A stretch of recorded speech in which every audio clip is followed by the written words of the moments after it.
What is up, guys? Wraec is here with new video, and today we're actually not on my own account, but instead on Karma's account. And Karma, he's upgrading his Aspen from A+ to S tier. I think he's the first guy to do this. You can see still needs 6 more upgrade bars to go to the max stats for A+, which you are required to have if you want to upgrade him to S tier. The upgrade to S tier itself requires you to have 3 A-, 2 A tier, and 1 A+, which is a little bit cheaper actually. Well, in comparison to B+ to A, though of course the starry cost itself is higher.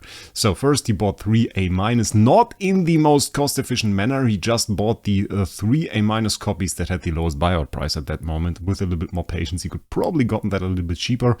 Probably retirement value and lower, you can get them for like 6k. He gets one for 13, one for 15k, which is decent, I guess, for A tier. The A+, though, that hurt me a little bit, I give you that. He got a decent LOEs, 25k, his retiring value is alright, but the Mockman he bought after is actually better than my own. So, yeah, seeing that go hurts a little bit, 39k. Yeah, that could have probably been a little bit cheaper, but he wanted it now. He wanted to do something cool, and, well, I respect that. That is the stuff we do on this account, after all. Just spending crazy amount of starry doing something cool, so definitely respect from me. By the way, I had the proper starry amount and ready to just do that upgrade. And well, yeah, first of all, he sacrifices an A+ to get the bonus merge. So he gets like 8,000 points bonus merge, which you get when you sacrifice a copy of the same or a high awakening tier to upgrade. So that requires him to have an A+. And by the way, if you upgrade your hero tier or your hero stats in any way, always use a copy of the same tier or higher. You really want that bonus merging. So he actually got S tier HP. Slightly short of the S tier attack, which would have been at 8,100, so it's 18 stats short. And now he has a stat average of 8,099 exactly, which is the max the game lets you upgrade, because afterwards your copy would actually be S tier. You can never go to S tier without sacrificing those hero copies. He does it now, which is kind of cool to see. And yeah, 8,097, 3 stats short actually of S tier attack, which is kind of cruel in my opinion that they didn't give him that. He can do an upgrade, it's not that far off. We'll give him S tier attack and make this copy rather beautiful. The stats overall are kind of low for an S tier.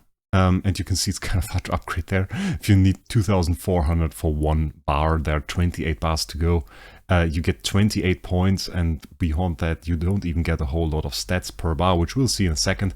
I think you will do 1 upgrade and then probably keep those stats. And those are the bonus stats, and the interesting way this works is they keep your 3 stats that you have at A tier, and at S tier, of course, you can have 4 awakening stats.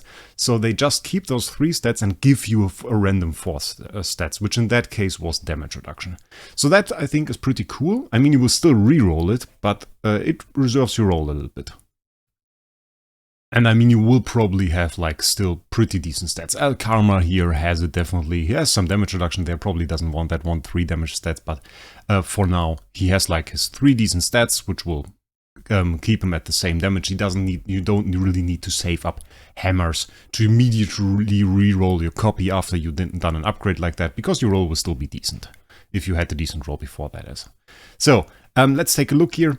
As you can see, the game actually shows you that in the Soul Temple. The cap for A+, 8,099. As I said, that's the max average stats that you can upgrade your hero copy to before you need to sacrifice heroes to reach the next tier, which is the case for all of those upgrades. I heard some people think that like, oh yeah, if you go to B+ and you are lucky, then your copy will turn into an A- and you don't have to have this cost. This is not correct. It will always give you exactly the amount of stats until your stats, attack, HP, speed times 100 reach exactly the average stats for your tier. So my copy here is an A-, max stat average that I can reach 6,299. I'm still 12 upgrade bars off of that. If I fill those 12 upgrade bars, I will have 6,299. Not on every single stat, but as an average. Keep in mind speed. Your speed is something that isn't really displayed correctly. It's 57.28 or something like that. You have to multiply that with 100 to reach the correct average. I think it's also even displayed here. Here there is. Soul Imperfection is available when the attribute here is enhanced to a certain degree. And then we have Awakened here is Awakened Attack plus Awakened HP plus Awakened Speed times 100 divided by 3, which is correct in a way. And then you could basically find your Awakening T here. The only problem is there are 2 digits behind here that are not displayed in the game. You can only see them.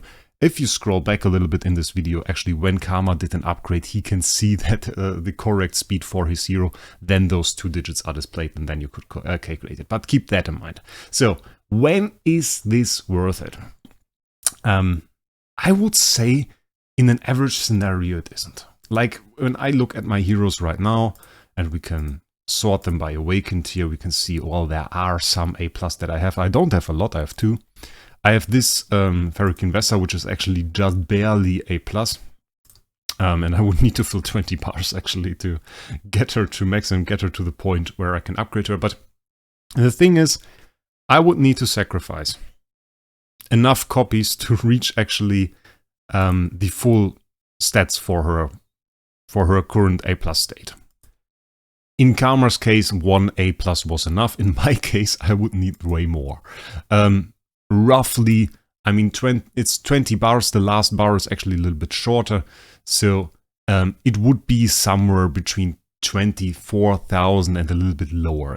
So the maximum would be 24,000 points, but would be 2.4 A tiers, A+ actually, that I would have to sacrifice. And that's just not worth it. Even if I get those at retiring value, we're talking like 60, 70k. Starry here just to get her to max stats, and then another A+, another 2 A tier, another 3 A- to actually max her. But the thing is, I can just go to the auction house. We can check that out. Let's see what is happening here. And that did actually not work. That's a nice battle rain. This is what I wanted to do. Just refresh it here. And I can just go here and look at that. There is a Ferric Investor, there is a Ferric Investor. And I can buy it for 50k, which is the retiring value. You can't get it up via Soul Perfection as cheap as it is here. So for copies like this that are readily available, it doesn't make sense. Then there are other copies. Let's scroll a little bit down. There's a wonderful example here. There's this Ilamak here. Ilamak is in the auction house like never. It just never happens. There are, I think, 1 or 2 Ilamaks. And if you want one, it can actually be a very viable way, just using Soul Perfection to upgrade it. But then again, of course, well, there are other options. There is still another option that we could go for.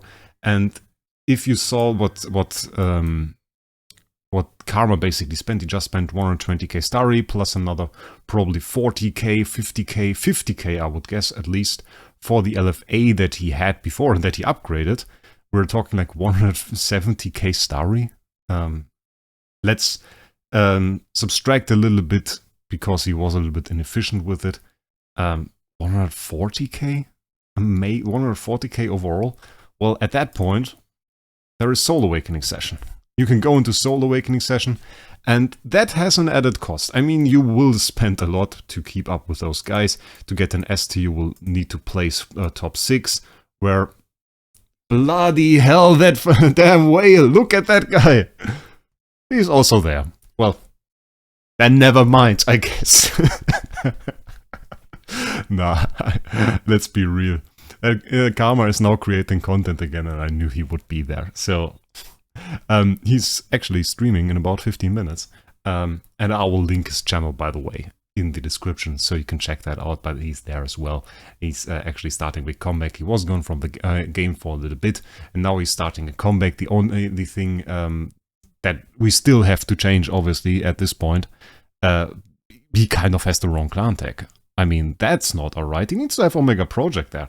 And that will be way better. By the way, Soul here as well, 11,000 points, apparently going for, I don't even know what he's going for, SS tier, maybe, we will see.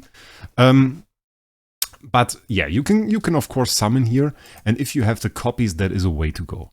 That being said, you need a lot of copies. You really need a lot of copies. I mean, it's Monday now. This will end on Thursday, which means we have 4 more days, 3 more days to summon here. And this will go way higher. I imagine this will go to 24,000, 25,000 at least. We will go way higher here. If there is competition, this will rise as well. Maybe some people will summon on the last day, so you need to defend your position, which is kind of a struggle. But you need hundreds and hundreds of copies. Even if you look in my bag and you would think like, oh, that's 146 copies. Those are gone in seconds. Like, this doesn't take long. And then you sacrifice all of your chests and then you start, basically, can take a look at your copies. But like the good ones, what do we have here? 1 DGN, 2 Ilamak. Okay, we have 10 BQAs, which is cool. 2 Astrals, like the Transcendent Zero copies that you would really want to summon, you don't really have a lot of those. And you, of course, can summon stuff like this, Pennies, Gustins, but that is really not what you want, because in best case, you would summon Aspens all the time, and if you ever get like an A tier, then you would get like an A LFA, which is cool. Getting an A Garuda, not so much. Getting like an A Faithblade, well, it's cool for one video, but beyond that, not really. And those guys here, like Christian and stuff, you can't even summon those. Those are not awakenable, so those aren't even real copies for you. So you basically need to save up on those copies, because you will sacrifice, like if you have a back like me, you'll probably have nothing left here, and half of that will be gone at least. And you should probably save up on those branches, and maybe you will buy cores during that time. So yeah, it's not even that cheap. And Soul Perfection, well, if you don't have a lot of copies, can still be an option, because everything you need is that one copy and some stuff you can buy off the auction house. So in total, I would say for really rare copies, heroes that are just not available on the auction house, I think the coolest example and the hero that I would love to see, and I mean, could see myself probably throwing away a good bunch of Starry to get an S tier off, it's probably MFG. Currently not really built on my account, because I needed to divert his resources elsewhere. Still, I love this hero. This is a cool guy and greatest flamethrower damage dealer ever. So this guy at S tier, that would be cool, just not available in the auction house. So that would be something. Or if you don't have the copies to go into Soul Perfection. But I would say, like, the order that you need to check is it available in the auction house? Well, then go to the auction house. Can you do Soul Awakening Session? If you can do Soul Awakening Session, that is probably still better than doing Soul Perfection. And if you can't do that because, well, I mean, even if you don't really like it, it's a lot of pressure. You have to have a lot of Starry ready. You have a lot of copies ready. You have to have time when a Soul Awakening Session ends to be ready to do more summons, because nothing is more wasteful than doing like 10,000 points and at the last moment somebody surpasses you by 2 points and you could have done 2 awakenings more shortly before it ends to keep your position. So you have to defend your position at the end of this. Well, that is something. But if you can't do Soul Awakening Session, if you can't get this copy on the auction house, I think Soul Perfection is still alright. It is a way to get it in that sense. Probably the least desirable way. With that being said, there is another thing Karma showed me, actually. There are those achievements here, and those are the achievements for actually getting a copy of that specific awakening tier. Obtain one hero with an awakened tier of A- or above, or here obtain one hero with an awakened tier of S or above, which in my way, on my account, was completed by buying a copy of the auction house, which counts for this. You can just buy an S tier on the auction house and you will get this achievement, which is not a huge achievement, but we take 500 contract Starry Gems any day if it's free, so that's alright. You actually don't get that if you upgrade the hero with Soul Perfection. Doesn't count for that, game doesn't check for that, so Karma now has an S tier on this account, but this challenge is not fulfilled, so well, that's a small thing to note. I'm pretty sure it's a bug and will be fixed eventually, but yeah, one thing. So, hope you liked that video. Make sure you go to Karma's channel and subscribe there. And while you're on the way to the description, you will pass the subscribe button for my channel as well. And maybe you will click on that and make me a little bit happier. But with that, I wish you guys a great day. And we'll see us in the next one.